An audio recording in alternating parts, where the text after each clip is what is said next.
हर साल 4 दिसंबर को नौसेना दिवस के रूप में मनाया जाता है, लेकिन इस दिन के पीछे है भारतीय नौसेना के पराक्रम की वो कहानी जिसने 1971 में पाकिस्तान की कमर तोड़कर रख दी थी।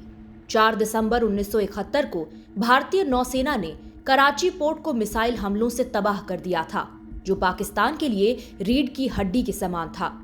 इस हमले के चलते 1971 के भारत पाक युद्ध के शुरुआती दिनों में ही पाकिस्तान को एक बड़ा झटका लग गया था। 1965 की जंग में भारतीय नौसेना के सक्रिय भूमिका न निभाने की वजह से नौसेना में दुश्मन को सबक सिखाने का खासा जोश था।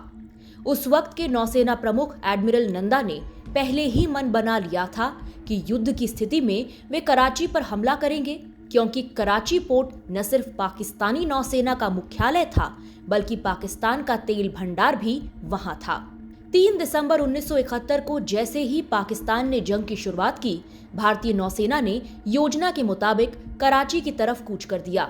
इस ऑपरेशन को नाम दिया ऑपरेशन ट्राइडेंट और इस हमले में रूसी मिसाइल बोट्स का इस्तेमाल किया गया।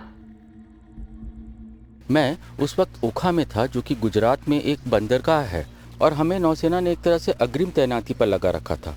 ऐसा क्यों था मैं उस वक्त नहीं जानता था।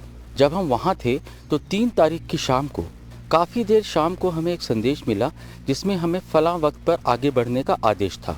साथ ही मुख्य फ्लीट जो कि बॉम्बे से आ रही थी, उसने हमें जगह बताई और हम उस तरफ बढ़ने लगे, और अपने बाकी साथियों के साथ, जिसमें 2 पेटास क्लास शिप थे जिनके कमांडर और कप्तान माधवराव और कमांडर यादू थे।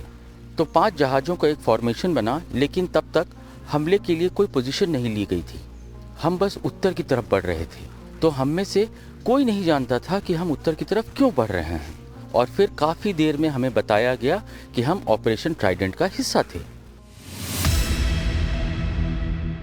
इस मिशन के लिए कराची स्ट्राइक ग्रुप को बनाया गया, जिसमें 2 रूसी जहाज आईएनएस किल्टन और आईएनएस कच्छल थे। साथ ही रूसी ओसा क्लास मिसाइल बोट्स आईएनएस निपट, आईएनएस निर्घट और आईएनएस वीर शामिल थे। ये दस्ता कराची के दक्षिण में करीब 70 नॉटिकल माइल्स था जब आईएनएस निर्घट ने कुछ हलचल देखी। इस हलचल की जांच कर पता चला कि ये एक युद्धपोत था, और 15 मिनट बाद आईएनएस निर्घट ने अपनी पहली मिसाइल दागी और उसके कुछ ही देर बाद दूसरी। किलर स्क्वाड्रन को जो लक्ष्य दिया गया था, उन्होंने उसे हासिल कर लिया था। हमला इतना घातक था कि इससे पाकिस्तानी खेमे में खलबली मच गई।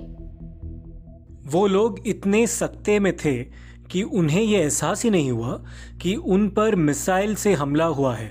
जिस जहाज़ों पर हमला हुआ था, उनके भेजे गए संदेश के मुताबिक उन्हें लगा उन पर विमान से हमला हुआ है जो उनकी तरफ बढ़ रहा था, क्योंकि रात के वक्त ऐसा ही नजर आता है, आपको सिर्फ लपटें ही नजर आती हैं इंजन की।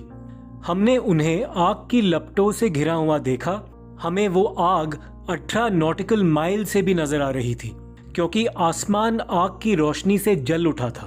तो उसी तरह जब वीर ने भी हमला किया, हम जानते थे कि वो पूरी तरह से बर्बाद हो गया था, क्योंकि जैसे ही मिसाइल उससे टकराई, रडार पर वो पूरी तरह से टूटता हुआ साफ नजर आया। 90 मिनट तक चला ये मिशन बेहद सफल रहा।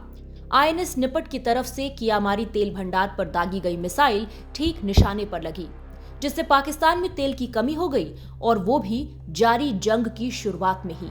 दुश्मन को नेस्त नाबूद करने के बाद नौसेना के बहादुर जब वापस लौटे तो उनका जमकर स्वागत हुआ।